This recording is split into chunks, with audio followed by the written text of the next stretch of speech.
We gon' be alright. I give you a chance, even though you not my type. I did some things that I ain't proud of, but I never leave your side. Okay, I'll never leave your side. You had some shit that you were going through and you ain't even cry. So if I take advantage of you, you won't be so nice. You told me next time it won't be no next time. Look me in the eye. And I gave you a chance, even though you not my type. You told me I ain't gonna let you in and let you spend the night. You treated me like some other hoes that you might fuck sometimes. I did some things that a nigga been proud of, but I never leave your side. Okay, I never leave your side. You had some shit that you was going through and you ain't even cry. And if I take advantage of you, you won't be so nice. You said that next time it won't be no next time. Look me in my eyes. I told her we gon' be alright. And I just lost my job. Yeah, I've been stressing, hope that I can talk to God. Wait, cause lately conversations with you kinda crucial. Ever since I got laid off, you don't treat me like you used to, no. But now my back's to the wall. Kinda hard to believe when you make it seem like you're not having a ball. You make it harder for me when you wanna leave without this having your all. You ain't talking to me and it's been a week and I ain't happy at all. Listen, it's been way too long and you've been acting funny. You say shit like you bent over backwards for me. Dear my future ex-wife, I thought you were the most beautiful thing in the world.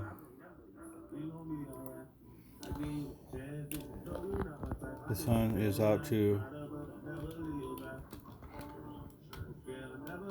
Emily, obviously.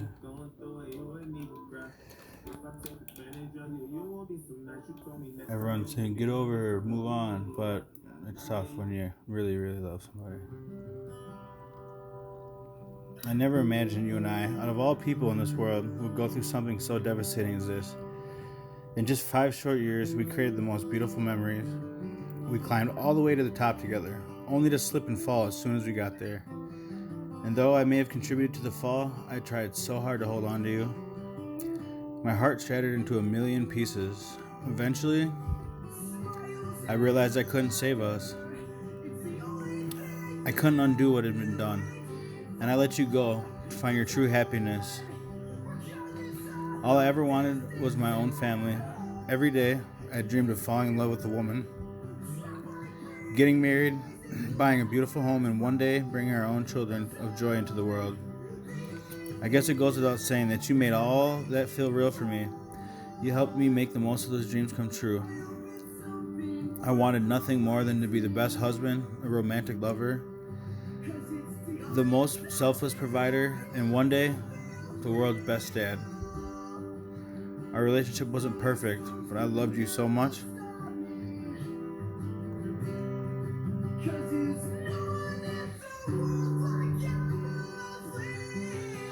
All those things I wanted to be, I couldn't imagine with anyone but you. I wanted to ask you to spend the rest of your life with me, and I guess I just couldn't wait anymore.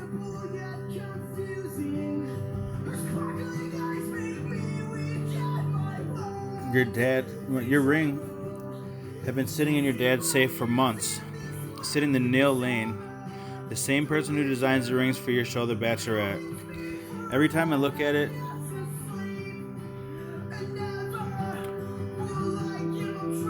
I would think back to that night in June 2015 when I first laid eyes on my fiance. I thought about us being kids, not having anything but each other.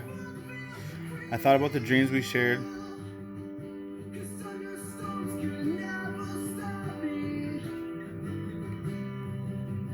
And I thought and how I was so ready to spend the rest of my life with you. You helped me shape me into the man I was becoming.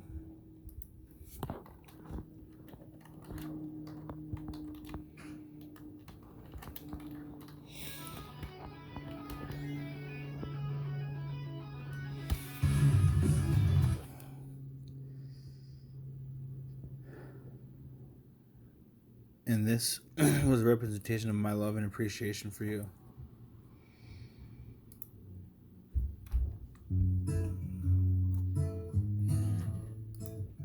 I was so nervous walking onto that dance floor. During the flower toss, my hands were sweaty. My heart was racing as Steve met me in the bathroom. to give me the ring, and I queued up my elaborately prepared proposal on my phone. When Brittany Tom braided that bouquet at you, I realized at that moment I knew nothing about what the future would hold, or where my life would end up, or even if I had what it took to make you happy. I didn't even remember what I prepared, nor did I care to pull it out. The only thing on my mind was spending the rest of my life with my best friend that had yet to be throned queen, waiting for your king to, as you ever so subtly reminded me in the photo booth beforehand, to put a ring on it. I'll always remember thinking, I'm about to make her dreams come true.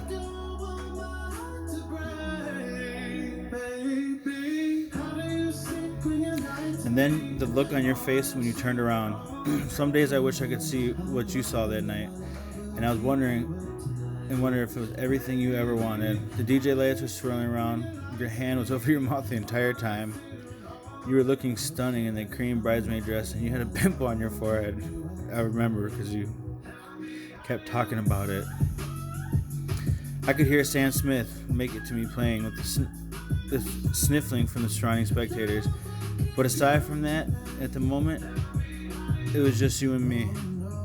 Two kids had no clue what they were doing, but that were in love with the Lord and with each other, and that's all I figured we would take. I'll never forget you nodding up and down, putting your hand over your mouth and saying yes.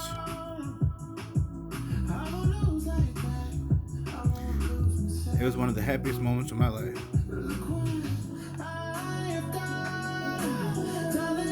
When I slipped that ring onto your finger, I was certain it would never come off.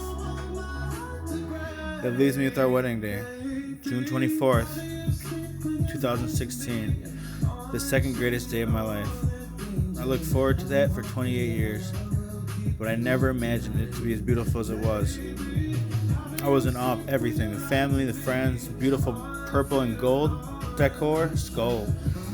The people, the yacht, the view, everything was beyond my wildest imaginations, but nothing could compare to the excitement I felt about being your husband. I couldn't wait to make you Miss Lowe. Here we were, two young adults who met at LA Fitness in St. Louis Park 2 years prior, with no idea about life, love, or where it would take us, and we finally created this day. We had built our lives, our careers, our home, and now it was our time to build our family. I stepped out to the altar and waited for you. My heart was filled with so much emotion, but I just wanted to hold your hand for the rest of my life. When you arose from the belly of the ship, every dream, wish, and prayer I ever had came marching right toward me. More beautiful than I could ever imagine.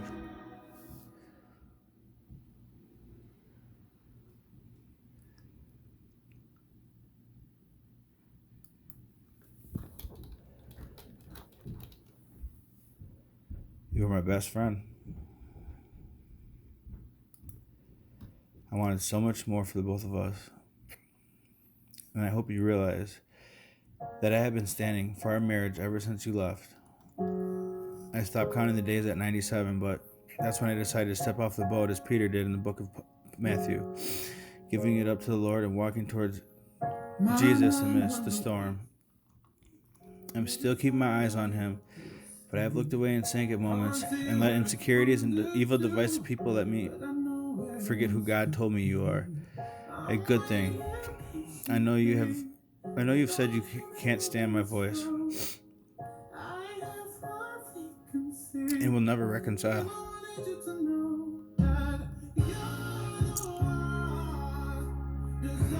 But I also know that our God is amazing grace he has shown us already, and how he would rejoice in heaven at our family reconciling. If it's a year from now, 3 years from now, or 5 from now, I'll wait.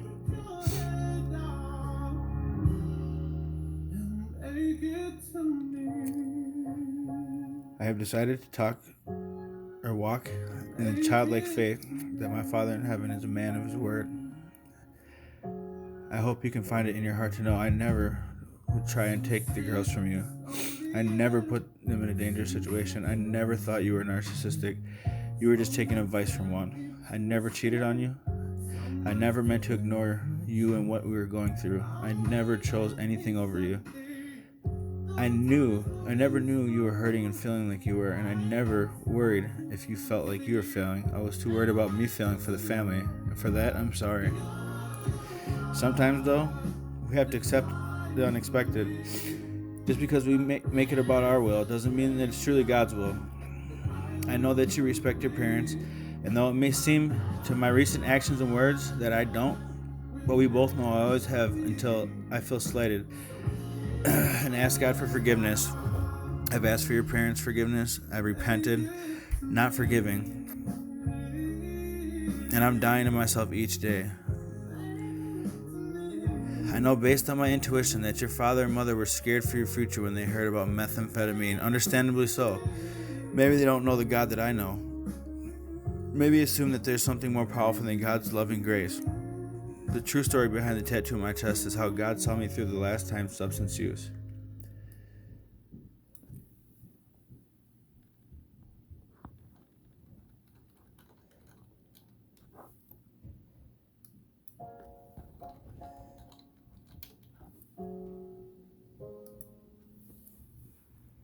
Not only does it represent what Isaiah means in Hebrew, but represents the cover that I ran under when I was feeling weak and I wanted to use. It also represented the new person that I was created after the dark past of selling drugs, being addicted to pornography, and ending a toxic relationship in a horrific way. God saw me through and led me to you years later. Your love became my new drug. If you ever felt controlled and manipulated, you have to understand, when people want to get a fix, they need to do or say anything to make sure they keep their supply next to them and easily accessible. It's not what God wanted. It's not what we were created for. I do thank you for all the work that you put in, and the times you bug me.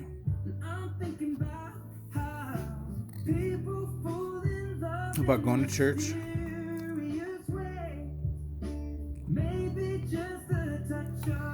And the times you prayed for me, and I do apologize for focusing only on what you did to me and not what you did for me. I didn't understand how God was using you in my life to bring me closer to my purpose. I only saw how flawed you were and how I made your life better or your dreams come true. All the while, I was and am just as bad and yearning for a deeper relationship with the Lord. God wants us to focus on loving others, but not for self-gratification like a lot of my actions. God don't understand wants. Doesn't want us to focus on our needs and wants. He wants us to focus on what He wants from us.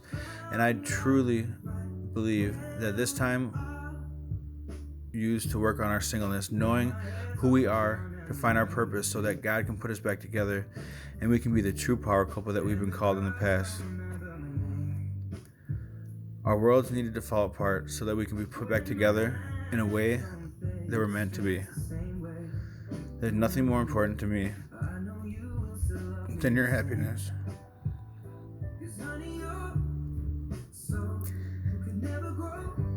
And knowing that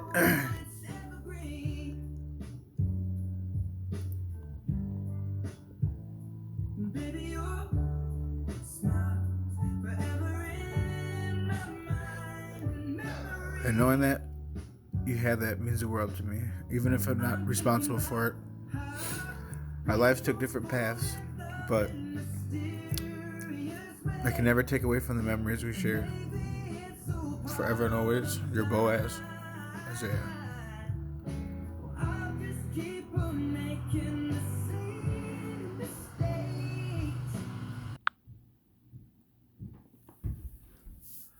I'll take this Emily back any day.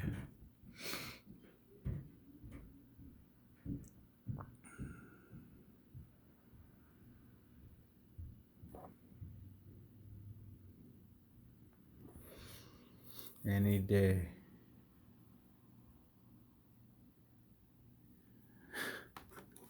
Oh man, it's not good. No, you don't. Oh Lord.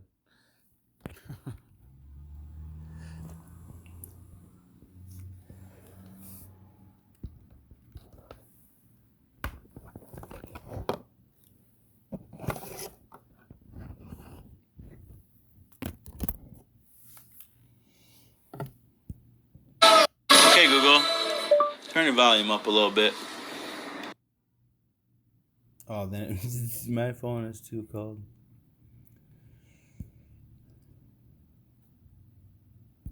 Come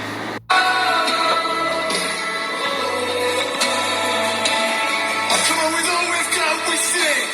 Jesus, our redemption, nation is here. Oh, we sing. Jesus, love of heaven, stand forever.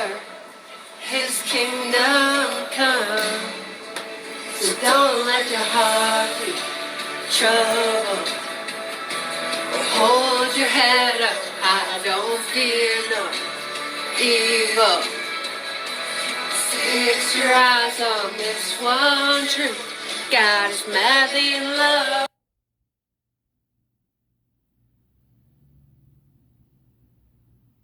So take courage, hold on, be strong. Remember where our help comes from. Whoa, whoa,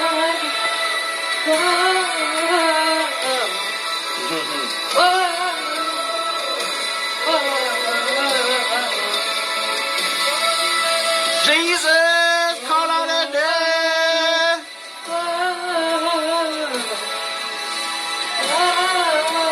You wanted to dance. This is your chance to dance like no one is watching. It'll only be me later. Or maybe at your funeral or your 50th birthday. I got a feeling it's gonna get rowdy. It's about to get rowdy.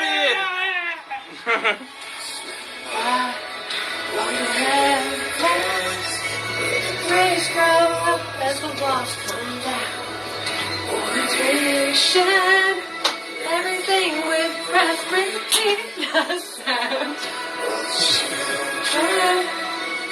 It's pure heart's good grace. That is my wife. Feel a little bit louder. Sweet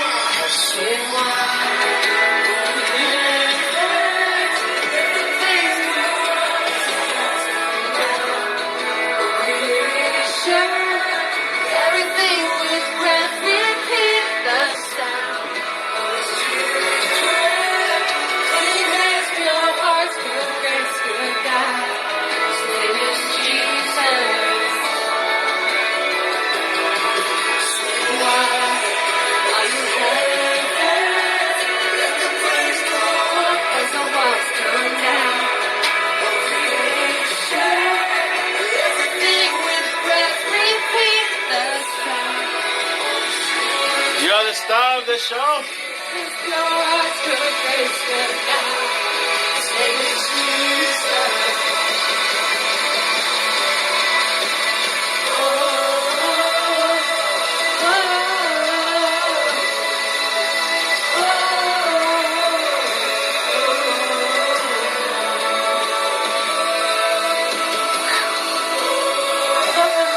Yeah, worship, girl. Worship like nobody's watching. But the man upstairs enjoys your praise.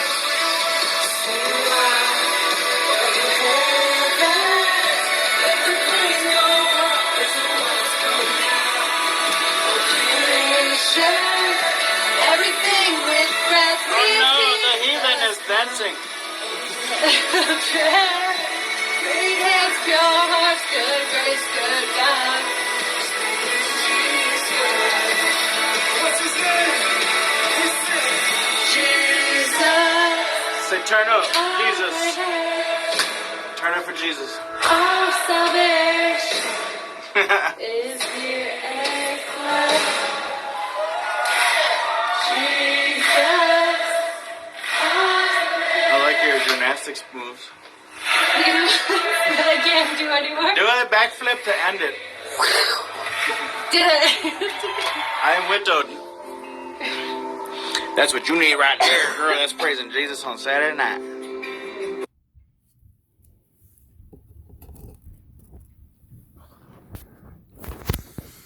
I guess I'm just perplexed on how February 9th, we were so close and